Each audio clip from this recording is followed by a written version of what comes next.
सदगुरुदेव की जय हो। सारे दोस्तों को राम राम। आज प्रभु की महिमा करेंगे। गरीबदास जी महाराज की अमर वाणी के द्वारा और अनेक संतों की वाणी के द्वारा आज परमात्मा की महिमा करेंगे। सदगुरुदेव की। सेवक होके उतरे इस पृथ्वी के माही, जीव उदाहरण जगत गुरु बार बार बलि जाही। परमात्मा सत्य कबीर सत्य पुरुष सेवक बनकर उतरते हैं, दास बनकर, और जगत गुरु कहलाते हैं। वो जगत को ज्ञान देने के लिए आते हैं, अपने हल्के रूप बनाकर अपने तेजों को हल्का करके आते हैं। और क्या उद्देश्य होता है उसका आने का? ज्ञान देने के लिए, तत्व ज्ञान बताने के लिए आते हैं संसार को। सेवक होके उतरे इस पृथ्वी के माही, जीव उदाहरण जगत गुरु बार बार बलि जाही।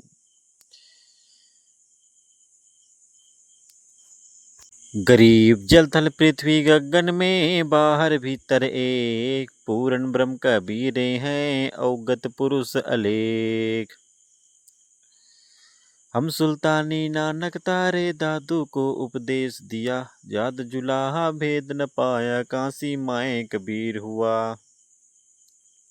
दुई ठौर है एके तू भया एक से दो, गरीब दास हम कारणे आए हो मगजो। बोलत रामानंद जी सुनो कबीर करतार, गरीब दास हर रूप में तुम ही बोलनहार। जिन मुझको निज नाम दिया सोए सतगुरु हमार, दादू दूसरा कोई नहीं कबीर सृजनहार। हिंदू के तुम देव कहाए, हिंदू के तुम देव कहाए, मुसलमानों के पीर आज मोहे दर्शन दियो जी कबीर, आज मोहे दर्शन दियो जी कबीर। परमेश्वर सत्य कबीर सत्य पुरुष अविगत सत्य कबीर परम अक्षर ब्रह्म परम दिव्यम पुरुष वो चारों युगों में आते हैं, अपने हल्के रूप बनाकर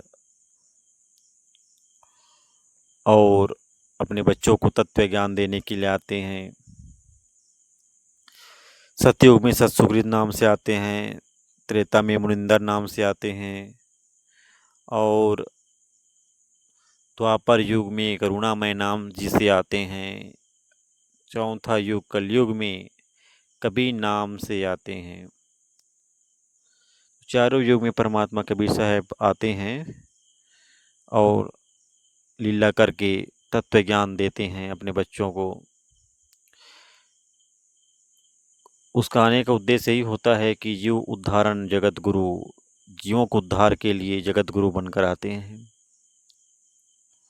और अपने 5 वर्ष की आयु से ही तत्व ज्ञान का प्रचार चालू कर देते हैं। काल के किले को तोड़कर और परम दिव्यम लोक सत्यलोक की जानकारी देते हैं। तेरे हाथ में चाबी सतगुरु सतलोक द्वार की, तेरे हाथ में चाबी सतगुरु सतलोक द्वार की, उस परमात्मा के हाथों में चाबी है सतलोक द्वार की, और वो चाहे तो सभी को सतलोक ले जा सकते हैं, लेकिन जिसके अंदर उसके 16 गुण होंगे भगत के अंदर में, उसी को पार करेंगे, जो उनके मर्यादा में रहकर भक्ति करेंगे। बाकी जो भगत जो भी कर रहे हैं, उनकी पूजा, उनकी जाप और सत्संग सुनना, जो जैसा करेगा उसको ऐसा मिल जाएगा, लेकिन मुक्ति नहीं मिल पाएगी अगर मर्यादा में नहीं रहेंगे तो। और सुख और दुख दोनों को भोगना पड़ेगा यहाँ पर। मुक्ति से वंचित हो जाएंगे वो आत्मा जो मर्यादा में नहीं रहेगा। परमात्मा सभी का उद्धार करने के लिए ये तत्व ज्ञान देते हैं ताकि मोक्ष हो जाए।